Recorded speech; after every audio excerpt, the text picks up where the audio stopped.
नमस्कार. या मालिकेच्या आजच्या भागामध्ये आता सगळे जेवण्यासाठी बसलेले असतात तेव्हा राणी आबाला विचारते की आबा, मला माझ्या आईच्या भेटीला जायचं आहे, मी जाऊ का?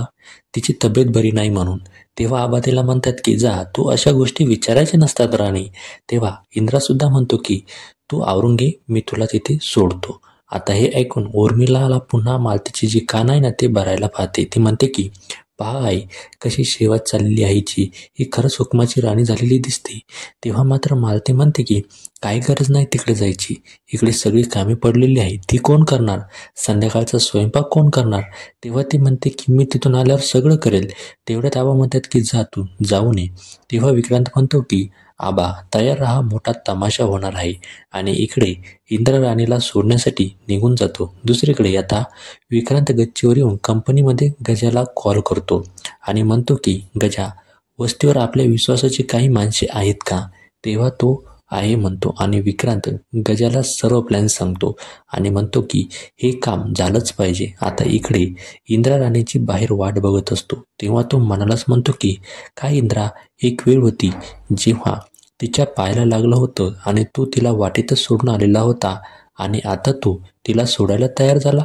काय झालं तुला? आता ती तुला तो प्रश्न पुन्हा विचारणार. आता तितक्यात त्याच्यासमोर राणी येते आणि म्हणते की सर, माझा विश्वासच बसत नाही की तुम्ही मला सोडायला येणार आहात.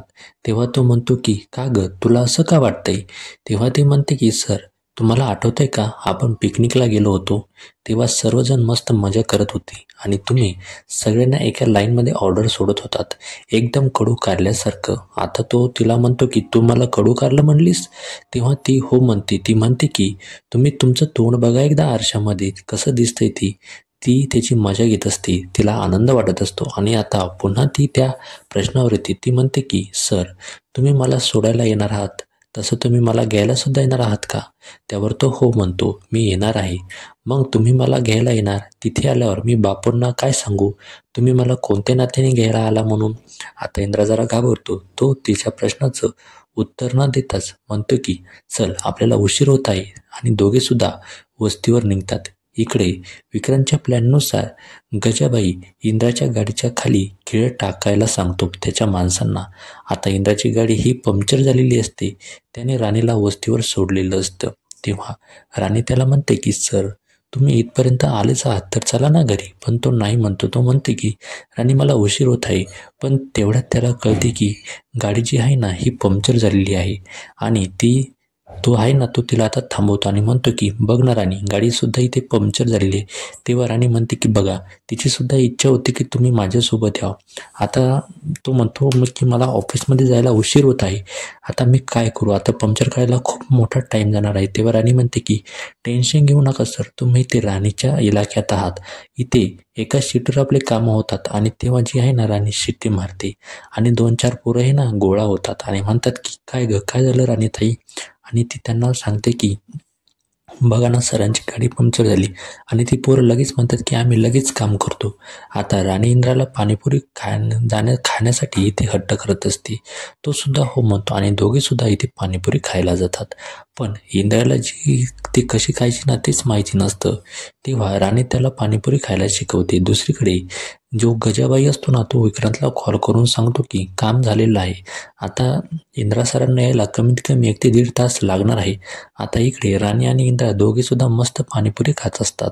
तेवढ्यात तिथे राणीचे आईवडील येतात आणि सुरेखा राणीचा कान धरते आणि म्हणते की राणी, तुला काही कळतं का नाही? तू जावई बापूंना इथे पाणीपुरी खायला घेऊन आली अशा बुगड्यावर. तेव्हा त्यांना काय जर झालं तर काय? त्यांची जर तब्येत जर बिघडली तर काय करशील? ते सगळं आपल्यावर येईल ना. तेव्हा जो इंद्रा आहे ना तो सगळं त्याच्यावर घेतो. तो म्हणतो की नाही, मीच तिला म्हटलेलं होतं की मला पाणीपुरी खायची. आता जे बापू आहे ना, हे बापू आणि सुरेखा इंद्राला घरी येण्यासाठी आग्रह करतात चहा पिण्यासाठी आणि तो सुद्धा तिथेच जातो. आता इकडे आबा मालती जवळ येतात आणि तिच्याकडे एकटक बघत असतात. त्यांचं असं बघणं बघून मालती मात्र लाजते. ती म्हणते की काय हो, तुम्ही माझ्याकडे असं का बघत आहात का? आता मी माझ्या बायकोकडे असं बघायचं सुद्धा नाही का?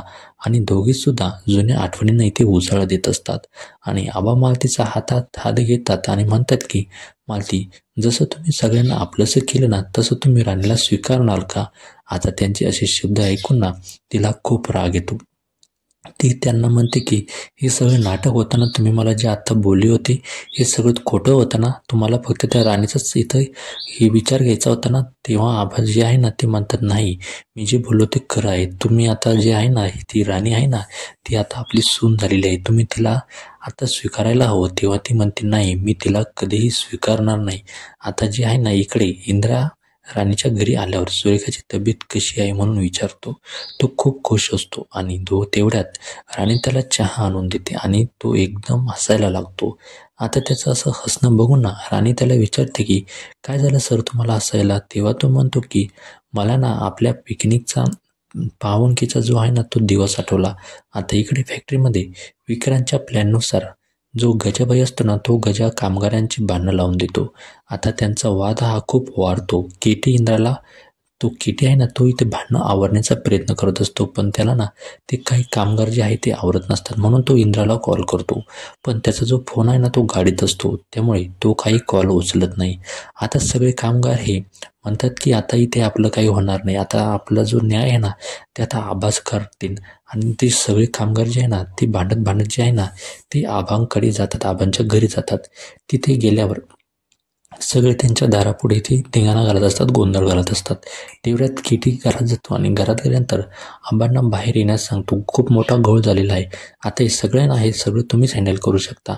आणि जे आबा आहे ना ते आबा कामगारांकडे येतात आणि कामगारांना शांत करतात आणि म्हणतात की शांत बसा, नेमकं काय झालेलं आहे, काय गोंधळ चाललेला आहे ते मला नीट सांगा. किटी तू सांग काय झालेलं आहे.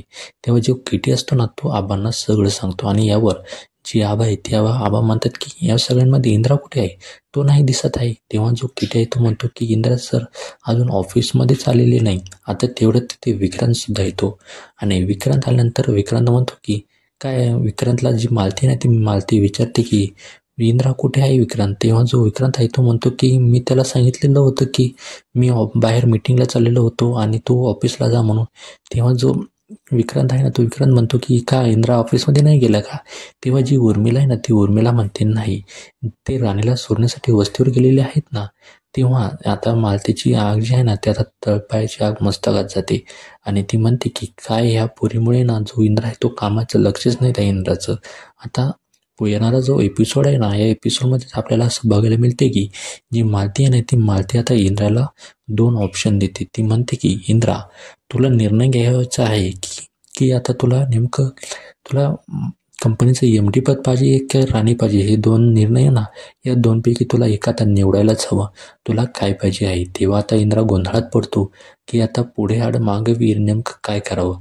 आता रूममध्ये आल्यानंतर जी राणी असते ना ती राणी इंद्राला चहा आणून देते आणि म्हणते की काय हो सर काय म्हणल्या मालती मॅडम. तेव्हा जो इंद्रा आहे ना तो तिच्याकडे रागाने बघत असतो. आता जो येणारा एपिसोड आहे ना हा खूपच धमाकेदार असणार आहे.